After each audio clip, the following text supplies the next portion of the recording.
అసెంబ్లీకి నుంచి వస్తున్నా ఇంటికి ఆఫీస్కి వస్తున్నా ఆడ సిగ్నల్ పడ్డది ఆగిన ఆగితే పక్కకు ఒక ఆటో వచ్చింది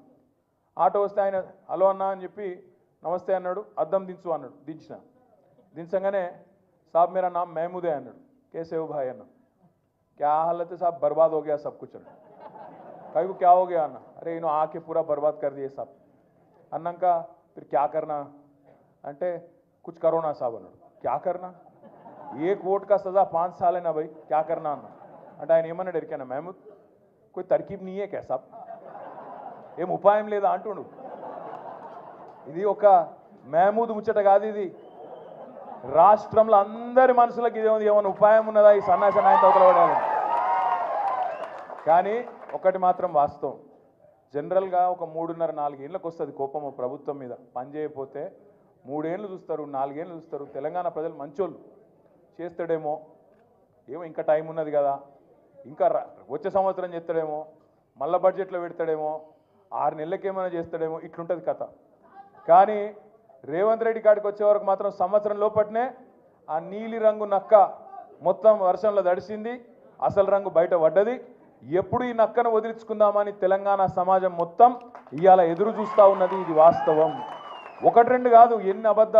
అబద్ధాలు ఈ 6 గ్యారంటీలు 420 హామీలు నేను వాటి గురించి చెప్పా ఫ్రీ బస్ అన్నాడు తులం బంగారం అన్నాడు స్కూటీ అన్నాడు మన్ అన్నాడు మశానం అన్నాడు ఏది లేదు ఉన్నదే వేయింది ఉన్న రైతు బంధే ఎగ్గొట్టినోడు కొత్త ఏమని ఇస్తాడా ఇవాళ ఊరికి అమ్మతోడు చెప్తున్నా ఇంకొకడు అయితే ఇంకొకడు రేషం ఉన్న మనిషి అయితే ప్రజలు తిట్టే తిట్లకు ఎప్పుడో చచ్చిపోతుండే రేవంత్ రెడ్డి కాబట్టి బతుకున్నాడు పురాగా సిగ్గు తప్పినోడు పురాగా ఇజ్జత్ లేనోడు కాబట్టి బతుకుతున్నాడు కానీ ఇంకోడైతే ఎప్పుడన్నా ఆయన ఓ బకెట్లో నీళ్ళు పోసుకొని ఆయన నీళ్ళలో దుంగి చచ్చిపోతున్నాడు అరే రామ ఏం తిట్టుడు అది మేము కూడా విన్నాం మస్తుగా విన్నాం కానీ అవి ఏం తిట్లు నాయన ఆడ మూసి ఒడ్డు పొంట పోయి ఇక్కడ గొట్టం వెట్టుడు ఆలస్యం ఏడున్నాడు రమ్మను అని అరే గంత కోపం ఏంద్రా పోయంట మామూలు కోపం లేదు ఒక్కొక్కలకు రమ్మను ఇప్పుడు ఇక్కడ రమ్మను దమ్ముంటే నిజంగా చెప్తున్నా రేవంత్ రెడ్డి గారు కెమెరాలో చూస్తున్నావు ఇక్కడ పోలీసు వాళ్ళు కూడా ఉన్నారు నీ వాళ్ళు నాకు ఎరికే